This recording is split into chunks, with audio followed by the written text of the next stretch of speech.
Assalamualaikum warahmatullahi wabarakatuh. Alhamdulillahilladzi waqafa. Wassalatu wassalamu ala nabiyil mustafa wa ala alihi wa ashabihi ali sidqi wal wafa. Asyhadu an la ilaha illallah wa asyhadu anna Muhammadan abduhu wa rasuluh. Amma ba'd. Segala puji bagi Allah Subhanahu wa taala yang telah memberikan nikmat iman, nikmat sehat sehingga kita bisa berkumpul di masjid yang berkah ini insyaallah. Berdirinya saya di sini akan menyampaikan suatu hadis dari baginda Rasulullah Sallallahu Alaihi Wasallam yang bertemakan waspada dalam menyebarkan berita. Diriwayatkan dari Mu'adz bin Jabal radhiyallahu anhu qala ya Mu'adz tadri ma haqqullahi 'alal ibad wa ma haqqul ibadi 'ala Allah qala qultu Allah wa rasuluhu a'lam fa inna haqqul ibadi 'ala Allah an la ya'budu Allah wala yusyriku bihi syai'an wa haqqul ibadi 'ala Allahi azza wa jalla an la yu'adziba man illa yusyriku bihi syai'an qala qultu ya Rasulullah afala ubsyirun nas qala la tubsyiruhum fa yattaqilu.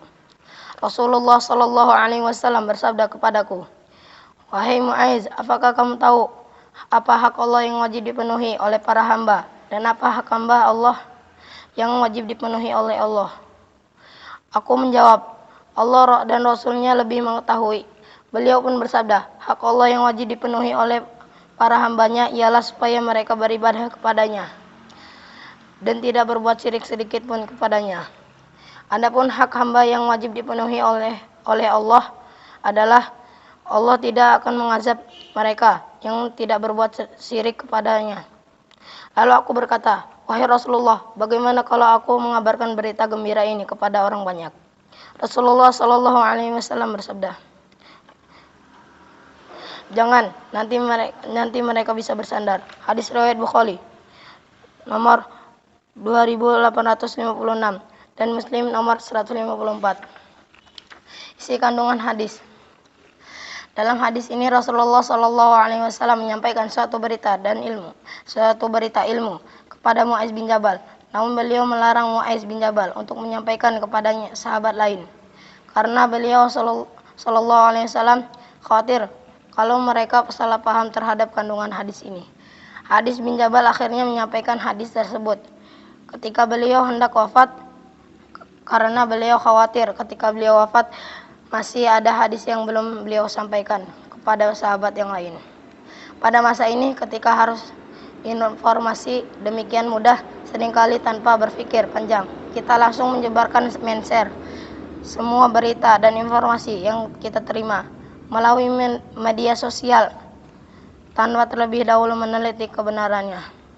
Akibatnya muncullah berbagai macam kegaduhan seperti provokasi, ketakutan atau kebingungan di tengah masyarakat akibat penyebaran berita tersebut.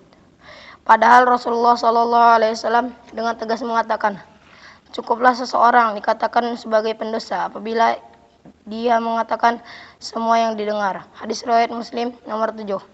Kita dianjurkan untuk tidak tergesa-gesa menyebarkan suatu berita, karena sikap seperti tergesa-gesa adalah berasal dari setan. Rasulullah SAW bersabda, ketenangan datangnya dari Allah, sedangkan tergesa-gesa datangnya dari setan. Hadis riwayat Al-Baihaqi. Ayat-ayat Al-Quran yang berkaitan dengan hadis. Allah Subhanahu wa taala berfirman, yang artinya, wahai orang-orang yang beriman, jika seseorang yang fasik datang kepadamu membawa sesuatu berita, maka telitilah kebenarannya agar kamu tidak mencelakakan suatu kaum karena kebodohan atau kecerobohan, yang akhirnya kamu menyesali perbuatan itu. Quran Surah Al-Hujurat ayat 6. Sebelum kita tutup pembacaan hadis ini, alangkah baiknya berdoa terlebih dahulu. Bismillahirrahmanirrahim. Alhamdulillahirabbil alamin. Hamdan yuwafi ni'amahu wa yukafiru mazidah. Ya Rabbana lakal hamdu, lakas syukru kama yanbaghi li jalali wajhikal azimi wa sultanik.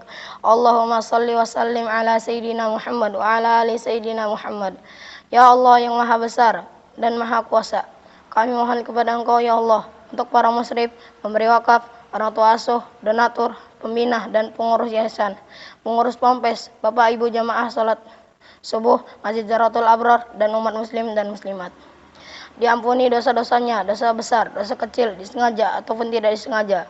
Diberi hidayah agar dapat melaksanakan semua perintahmu dan meninggalkan semua laranganmu. Diberi kesehatan agar bisa istiqomah dalam melaksanakan ibadah baik yang wajib maupun yang sunnah. Diberi rezeki yang luas dan berkah agar mau berbagi kepada anak yatim dan duafa dan perjuangan Islam lainnya. Diberi kemampuan bisa bersabar jika menerima musibah dan pandai mensyukuri kenikmatan. Diberi keturunan yang qurrata a'yun, keturunan yang soleh dan solehah. Rabbana atina fid dunya hasanah fil akhirati hasanah wa qina azabannar. Subhana rabbika rabbil izzati amma yasifun. Wassalamun ala mursalin walhamdulillahi rabbil alamin. Sekian dari saya. Assalamualaikum warahmatullahi wabarakatuh.